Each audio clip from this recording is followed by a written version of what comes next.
आओ बेटा, बैठो मेरे पास। आज तुम्हें एक बहुत ही बढ़िया कहानी सुनाती हूँ। ये कहानी सोने चांदी की नहीं है, बल्कि उससे भी कहीं ज्यादा कीमती चीज की है। ये कहानी है ईमानदारी की, एक बहुत ही साहसी नमक के दारोगा की। वाह दादी, आज आपकी कहानी की पिटारी में क्या है? जल्दी सुनाओ ना, मुझसे तो रुका ही नहीं जा रहा। तो सुनो, इस कहानी का जो हीरो है ना, उसका नाम था मुंशी वंशीधर। एक बहुत ही सीधे साधे गरीब परिवार से था। हाँ, पर एक चीज थी उसके पास जो बड़े बड़ों के पास नहीं होती, अच्छे संस्कार। खैर, जब उसकी पढ़ाई पूरी हुई और नौकरी करने की बारी आई, तो उसके पिता ने उसे एक सलाह दी। और बेटा, वो सलाह ऐसी थी जो उसकी पूरी जिंदगी बदल सकती थी। देखो, उसके पिता थोड़े दुनियादार किस्म के थे। उन्होंने वंशीधर को पास बिठाकर समझाया, बेटा देखो, नौकरी ऐसी ढूंढना जिसमें तनख्वाह के अलावा ऊपरी कमाई भी हो। क्योंकि ये जो महीने की तनख्वाह होती है ना, ये तो पूनम के चांद जैसी है। बस एक दिन पूरी दिखती है और फिर घटते घटते गायब हो जाती है। तो दादी, क्या वंशीधर ने अपने पिताजी की बात मान ली?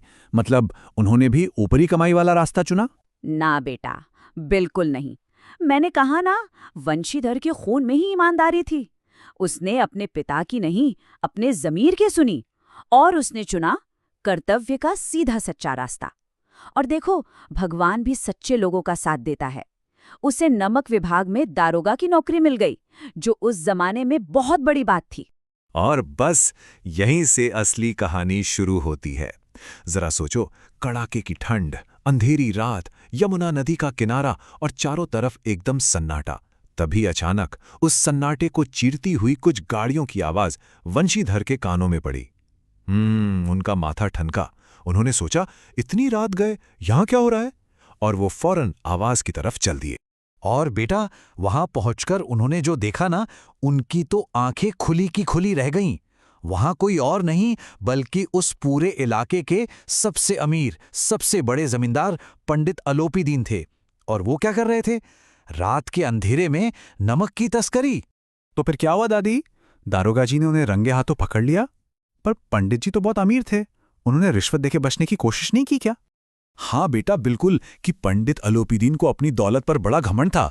वो सोचते थे कि पैसे से दुनिया में कुछ भी खरीदा जा सकता है, हर इंसान की एक कीमत होती है।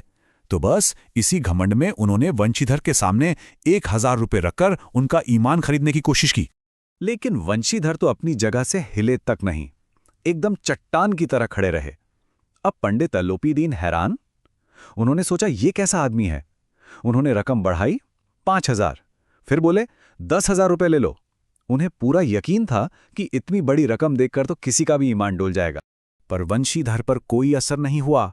अब तो पंडित अलोपीदीन ने अपना आखिरी दांव चला। उन्होंने सीधे 40,000 रुपए की पेशकश कर दी। सोचो बेटा, 40,000 उस जमाने में तो ये इतनी बड़ी रकम थी कि लोग पूरी की पूरी जायदाद खरीद लेते थे। लेकिन वंशीधर का ईमान बिकाऊ थोड़े ही था। उनकी आंखों में एक अलग ही चमक थी, सच्चाई की। उन्होंने गरज कर कहा, पंडित जी, आप 40,000 की बात करते हैं, 40 लाख भी मेरे धर्म को, मेरी ड्यूटी को खरीद नहीं सकते। और बस उन्होंने अपने सिपाही को हुक्म दिया, बदलू सिंह, गिरफ्तार कर लो इन्हें। वाह दादी, क्या बात है! फिर तो पक्का वंशीधर की जीत हुई होगी। सरकार ने उन्हें बहुत बड़ा इनाम दिया होगा, है ना? बेटा, काश ऐसा होता।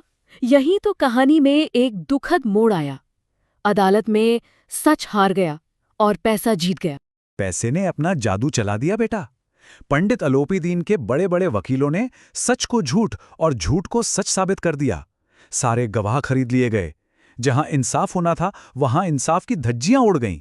नतीजा ये हुआ कि पंडित जी तो इज्जत के साथ बरी हो गए और बेचारे वंशीधर को अपनी ईमानदारी और ड्यूटी निभाने के लिए डांट खानी पड़ी। और बात सिर्फ डांट पर खत्म नहीं हुई। उस ईमानदार इंसान को सच बोलने की बहुत बड़ी सजा मिली। बस 1 हफ्ते के अंदर उसकी नौकरी चली गई। जब वो घर लौटा तो पिता ने खूब खरी खोटी सुनाई। आसपास, समाज, सब ने मजाक उड़ाया। वो बेचारा अपनी सच्चाई की लड़ाई में बिल्कुल अकेला रह गया।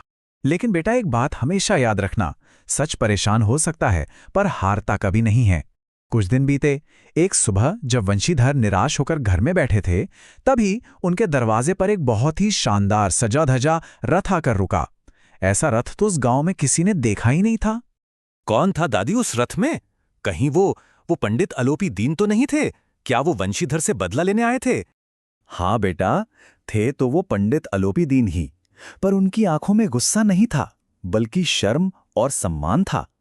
वो बदला लेने नहीं, अपनी हार स्वीकार करने आए थे। उन्होंने वंशीधर के सामने हाथ जोड़ लिए और सिर झुकाकर बोले, दारोगा जी, उस रात आपने मुझे अपनी हिरासत में लिया था। आज मैं खुद आपकी हिरासत में आया हूं। मैंने अपनी जिंदगी में पैसे वाले बहुत देखे, पर आप जैसा ईमान वाला, आप जैसा चरित्र का धनी आज तक नहीं देखा। और फिर पंडित अलोपी दीन ने वो किया जो कोई सोच भी नहीं सकता था। उन्होंने अपनी सारी जमींदारी, सारी जायदाद के कागजात और चाबियां वंशीधर के हाथ में रख दी और उन्हें अपनी पूरी संपत्ति का परमानेंट मैनेजर बना दिया। अब वंशीधर के पास अच्छी तनख्वाह थी, बड़ा बंगला था, नौकर चाकर थे, वो सब कुछ था जो पैसे से मिलता है। पर यह सब किसी रिश्वत का नहीं, बल्कि उनकी अटूट ईमानदारी का फल था। तो देखा बेटा, इस कहानी से क्या सीखा? यही कि ईमानदारी के रास्ते पर चलना मुश्किल जरूर है। हो सकता है शुरू में तुम्हें हार भी मिले, लोग तुम्हारा मजाक भी उड़ाएं, लेकिन अंत में जीत हमेशा सच्चाई और अच्छे चरित्र की ही होती है। इतनी ताकत होती है ईमानदारी में कि वो सबसे अमीर इंसान को भी तुम्हारे सामने सिर झुकाने पर मजबूर कर सकती है। ये कहानी भले ही बहुत पुरानी है, पर इसकी सीख आज भी उतनी ही सच्ची है। ये हम सबको सोचने पर मजबूर करती है कि आज की दुनिया में जहां हर कोई जल्दी में है, शॉर्टकट लेना चाहता है, वहां हम वंशीधर जैसी ईमानदारी को कितनी कीमत देते हैं। सोचना इस बारे में।